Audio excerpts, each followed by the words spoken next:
Estamos aqui hoje para mais um Rotary em Ação em Montenegro, hoje com a minha nova amiga, a Priscila, que é uma psicóloga, e a gente vai conversar, na verdade, de assuntos diversos, do servir e um pouquinho da psicologia, mas bem pouquinho. Hoje a ideia é fazer um misto.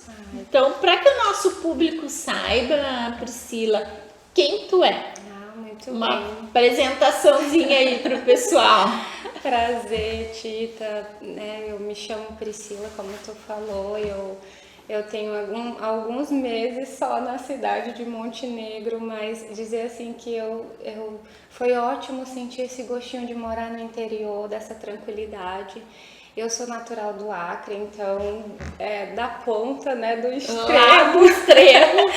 Sim, e eu trabalhei por algum tempo ali em Porto Alegre, né, e agora faz 3, 4 meses que eu estou aqui em Montenegro. Eu sou psicóloga, né, trabalho na área clínica há algum tempo. Os cursos que eu tenho é na área de dependências tecnológicas, mas gosto muito de trabalhar também na área social. Tenho um amor assim muito grande pela área social. E é bem assim, pra mim é uma coisa apaixonante, sabe? Quem bebe, eu costumo dizer aqui, ó, ao vivo ou no gravado, a gente participa de alguns programas aqui da TV Mon. E quem bebe dessa cachaça é terrível, né, Pri? Pois é, não sei se consegue sair. Não, esse vício aí, e assim, ó, segundo os meus colegas do Rotary, é bom não tratar, é bom me deixar viciada, tá? Ah, muito bem. Então esse aqui tu não pensa em tratar.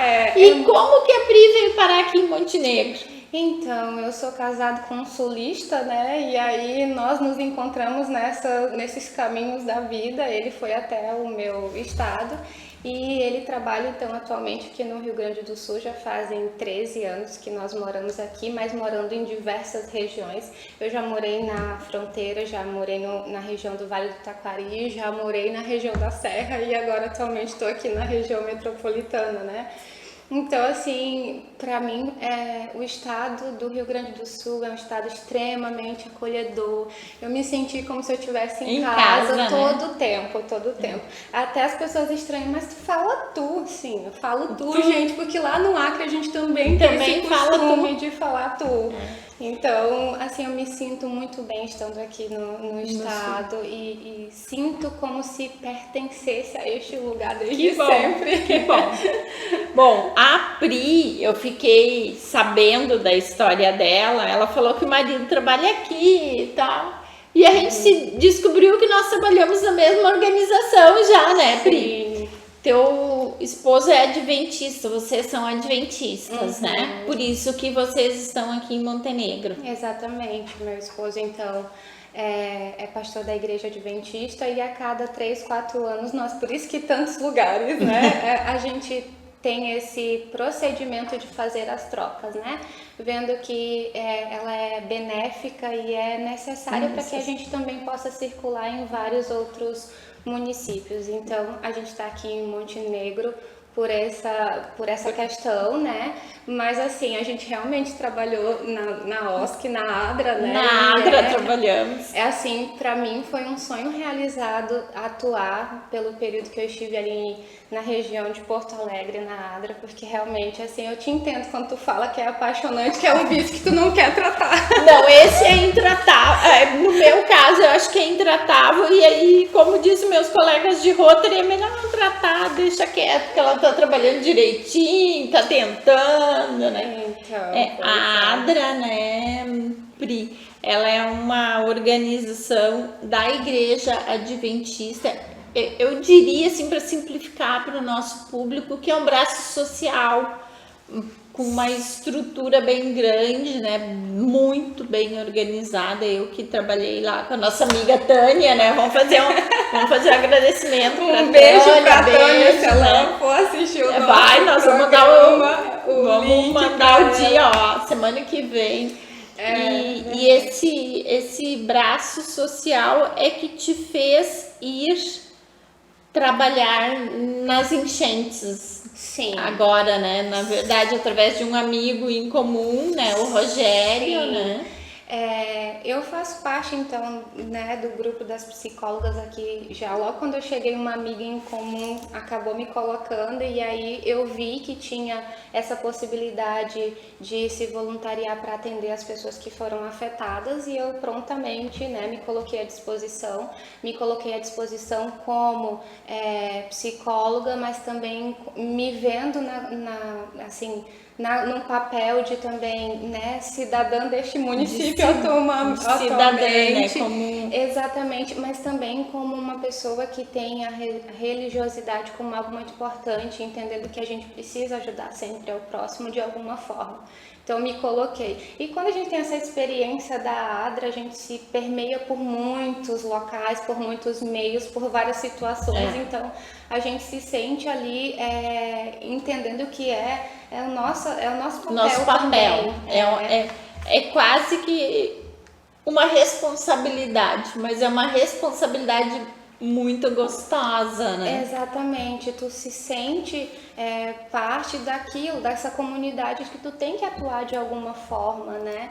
E assim, só para trazer mais um pouquinho da ADRA, né? Hoje a ADRA ela trabalha de forma separada da igreja porque ela já tem um escalão de uma OSC mundial, né? Então, ou seja, ela nasceu na igreja adventista, mas ela é independente.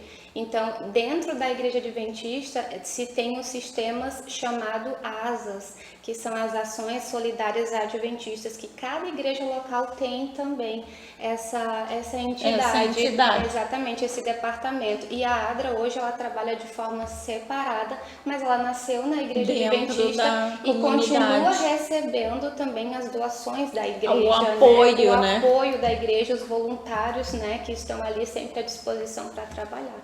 Então, assim, é algo muito, muito maravilhoso você poder servir de alguma forma a comunidade.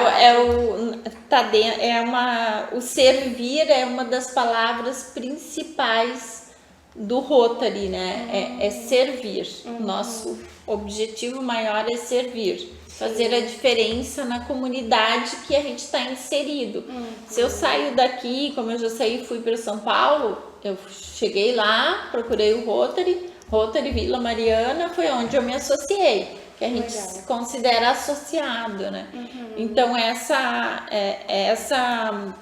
parte da igreja adventista, esse braço que decidiu e eu tentei deixar claro assim, é a estrutura, né? Ela é independente e ela é muito grande e muito bem organizada, né? Sim. Porque ela tem esses vínculos, na verdade eu trabalhei na ADRA para a ONU, né? No projeto Connect, que a gente chamava, né? No acolhimento dos venezuelanos. E tu já tinhas trabalhado, Pri, com esse tipo de universo, enchente? Essa é a minha primeira experiência, né?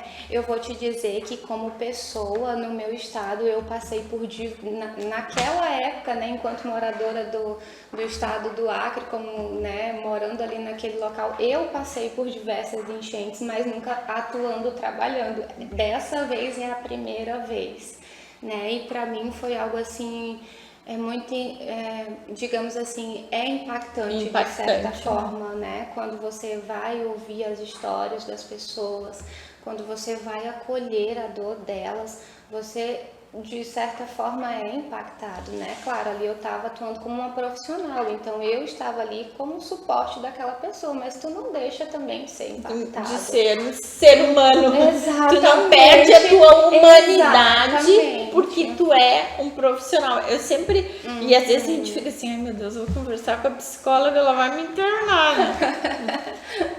Eu não tenho esses medos, mas eu sei que tem um monte de gente que tem, mas é que eu não sou parâmetro também, então não dá, né? Então, a gente entende que não dá para perder esta humanidade, né? E nesse trabalho, ele foi especificamente o teu, tá? no acolhimento, no atendimento dessas pessoas. E foi presencial ou online? Porque eu sei que tu trabalha muito online, né, Priscila? Sim, hoje atualmente eu tô só 100% online, né? Mas mesmo assim eu não deixei de atender pessoas que me buscaram, né, esse acolhimento inicial pós-enchente. Eu atendi, então assim, e eu também atendi presencial aqui na cidade, em um dos abrigos que estavam sendo ofertados para aqueles que foram afetados, né? E também em uma das ações que a prefeitura fez nos bairros pós-enchente, para poder atender essas pessoas que chegavam para os cadastros. Então ali a gente fazia uma escuta inicial, fazia o entendimento do que elas estavam buscando, se elas sabiam das informações que ali iriam ser passadas, se elas tinham conhecimento, ciência, porque realmente o acolhimento para quem passa por uma enchente é isso, né? É esse suporte que você dá, essa escuta inicial. E o valor, eu não sou uma pessoa técnica, né? A minha formação é comunicação, mas eu nunca exerci, né? O mais perto é aqui na TV. E eu tenho 35 anos de TI. Aí eu fiz pós tecnologia. Daí eu fiz pós, fiz alguns cursos, enfim, especializações, como a gente chama, né? Mas sempre na área da tecnologia. Mas eu percebi o que eu tenho feito enquanto cidadã montenegrina e rotariana, né? Que já sou há muitos anos. Nas segundas e nas quartas, eu vou na nossa base, que é a Escola Polivalente, onde o Rogério está inserido, que já conversou com a gente aqui. Que legal. E pego um material e vou conversar com algumas pessoas. Então, assim, eu tenho ali no bairro industrial, por exemplo, tem uma pessoa que eu conheço, né, que ela presta serviço para alguém da minha família, e vou ali e conversei com ela. Eu disse, ó, o que tu tá precisando? Eu vou dar o nome de Maria. Tá precisando, Maria? Ah, nada, eu não preciso de nada assim. Olha, eu tô falando do posicionamento. Não preciso de nada. Mas nada mesmo. Ela disse, não, o que a senhora me der tá ótimo. Aí, claro que o alimento é algo que nunca vai ser dispensado, né? Então, a gente sempre leva uma cesta básica e conversa. Então, eu fico assim de 7 horas da noite até umas 10. Semana passada, eu fui na quinta daí. Eu não sei porque que eu não fui na quarta. Eram 11 horas quando eu cheguei em casa. Mas é um tipo de acolhimento. Eu não chego lá, ó, toma a cesta básica. Sim. Porque eu acho que as pessoas estão precisando muito mais que o toma a cesta básica, toma o fardo da água, a roupa, né, o colchão. E isso eu percebi indo nessas segundas e quartas que eu estava fazendo esse trabalho. Sim. Eu passo lá na escola, pego o material, venho aqui, gravo e depois vou pra rua. Querida, sempre. Porque é o que eu posso, assim, que eu entendo que eu posso fazer. E além desse acolhimento, é perceber também o que de bens as pessoas estão precisando, né? Bens materiais. Sim. Né? Porque daí a gente estando ali, já leva uma pranchetinha, a gente toma todo cuidado, com o respeito, as pessoas querem que entre, eu entendo que eu não devo entrar, parece que eu tô invadindo, né? Então, eu vejo quanto as pessoas ficam felizes. Daí tu tá ali conversando com alguém na calçada, quando tu vê, já tem 5 famílias ao teu redor. Isso é e incrível. Todas querem a senhora e vem. Isso é incrível, Tita, quando a gente pensa sobre isso, né? Porque o que acontece? É você levando aquilo que é essencial, básico da segurança, né?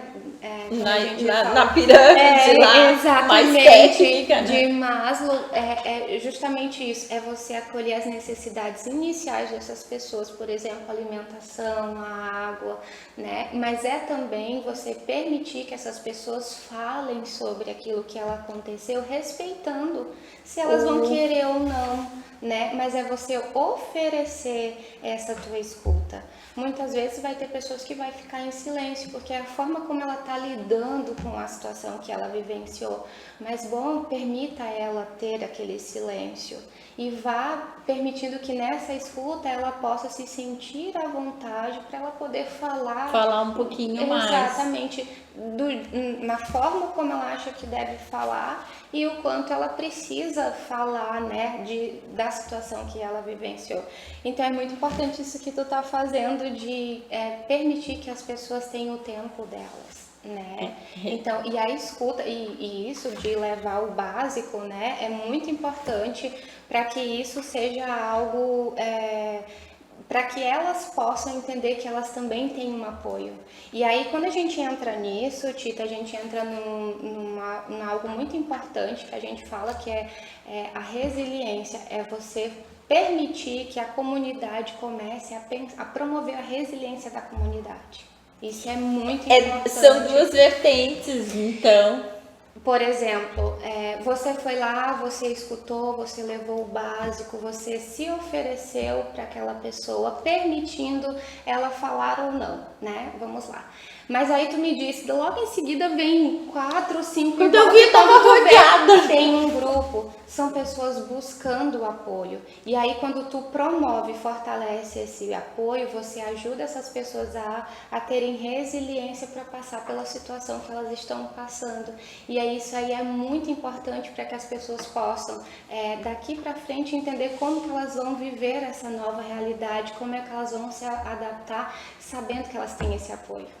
Né? E aí esse apoio ele passa em todas as esferas, daqueles que são voluntários, do poder público, né? De todas as esferas que vier esse apoio, vai ajudar a fortalecer essa comunidade, para que essa comunidade possa ter resiliência para reconstruir aquilo que de alguma forma foi destruído, né? No caso nosso aqui pelas enchentes, por essa catástrofe natural. E uma coisa que quando eu convido alguém, eu sempre pergunto para os companheiros de Rotary, às vezes lá no trabalho também, o que vocês acham?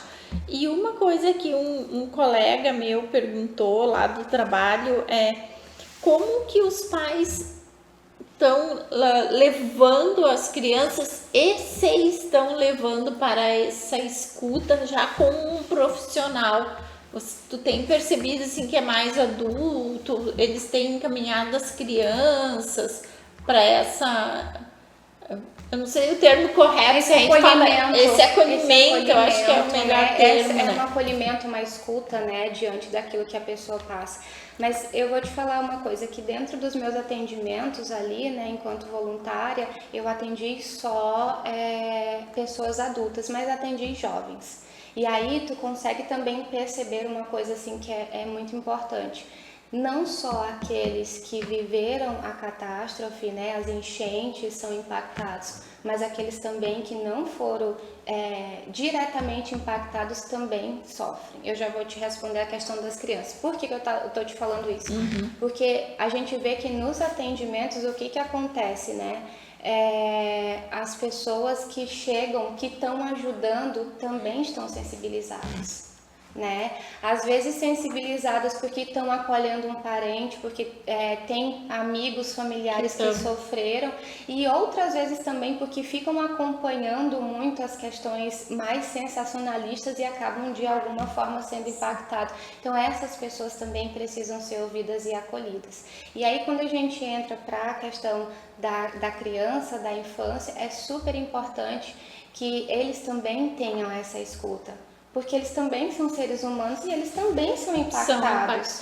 A gente fica pensando, talvez, muito na configuração familiar do pai, da mãe, dos avós, dos tios, enfim, né? Dos adultos que estão ali. E não para pensar que aquela criança também ela é mobilizada com toda a situação. Ela muitas vezes não sabe, talvez, expressar exatamente, expressar o quanto isso está afetando ela. Mas é muito importante que os cuidadores observem e os cuidadores falem sobre isso de maneira que as crianças possam compreender, né? E aí quando a gente tem situações, por exemplo, onde essas pessoas vão para os abrigos, onde elas vão sendo acolhidas, né, nos abrigos que o poder público, ou seja, oferece, é muito importante que os profissionais deem a essas pessoas, a essas crianças a escuta, né? Principalmente observando quando elas estão brincando, que é ali que a gente vai observando como elas estão elaborando a situação. Então, as crianças também precisam desse acolhimento. E aí cabe aos profissionais, os voluntários, permitir que elas tenham esse espaço. É muito importante. E uma coisa que a gente se preocupou bastante, e eu vi porque teve momentos assim que eu me senti fraca. Porque eu pensava assim, meu Deus, como é que eu vou ajudar essas pessoas a voltar para suas casas? Porque elas não vão ter nada. Muitas casas não vai ter nem direito em pé. O que eu vou fazer? Eu não consigo fazer nada, mas não dá certo, porque eu precisava de mais apoio, eu precisava de mais gente ajudando. Meio que teve um dia assim, meio que entrei em pânico. Eu disse, meu Deus, como é que eu vou ajudar esse povo? A gente precisa ajudar essas pessoas, né? Então, assim, realmente são todos os envolvidos que estão impactados. Todos. Inclusive aqueles que são voluntários, por exemplo, a gente teve nas regiões metropolitanas situações muito difíceis, por exemplo, como Canoas. Né? E aqui também, Tita, até abre um parênteses, né? A gente nunca pode minimizar a dor do outro. Não. Porque o que acontece? Às vezes a gente tem no senso comum de dizer assim, mas por que tu tá assim tão mal? Porque tu viu lá em tal lugar, as pessoas perderam tudo, tu tem tua casa, tu tá com a vida, tu salvou isso, salvou aquilo. Gente, a gente não salvou pode... a geladeira e o fogão. Exatamente, a gente não pode minimizar a dor do outro. Porque cada ser humano é um ser humano e as pessoas são impactadas de formas diferentes. E isso não significa que a dor dela é menor do que a outra, sabe? Então é muito importante. Mas voltando, né, ao assunto, os voluntários, eles precisam também de cuidados, porque são impactados. É você vivenciar e ter essa escuta da dor, do que as pessoas perderam muitos dias. Né? Então, realmente é necessário mais de mês a gente ficou. Eu trabalhava ali no abrigo do SESI à noite, que era quando eu podia, né? Meu Deus, é muito, né? É exaustivo, né? Então, o que acontece? A gente sempre precisa também olhar para quem cuida. Né? Aqueles que cuidam precisam também ser olhados, cuidados também. Exatamente. Às vezes a gente até comenta, né, com uma pessoa ou outra, olha, se realmente tá muito impactante, é importante que tu se retire um pouco, né, se acolha aquilo que você ouviu, né, faça a ressignificação de tudo isso que tu tá vivenciando e ficar mais fortalecido para voltar a fazer os atendimentos. Bom, mas aí o que acontece? Às vezes a gente tá naquele olho... No olho do furacão ali. E não consegue. Mas se tu tem uma pausa para que tu possa respirar, para que tu possa sair desse contexto um pouquinho, te fortalecer, né? Poder vivenciar um outro contexto para tu voltar de novo a trabalhar, nem que isso seja minutos daquele dia que tu tá. E tomar um banho bem quente, lavar o cabelo, sei lá, né? Tomar um chazinho. É porque a gente precisa também ter o autocuidado. Quem cuida precisa ser cuidado. Também. E outra coisa que as pessoas me perguntaram, Pri, é o volume, né? Porque hoje nós temos muitas pessoas com essa demanda de cuidado.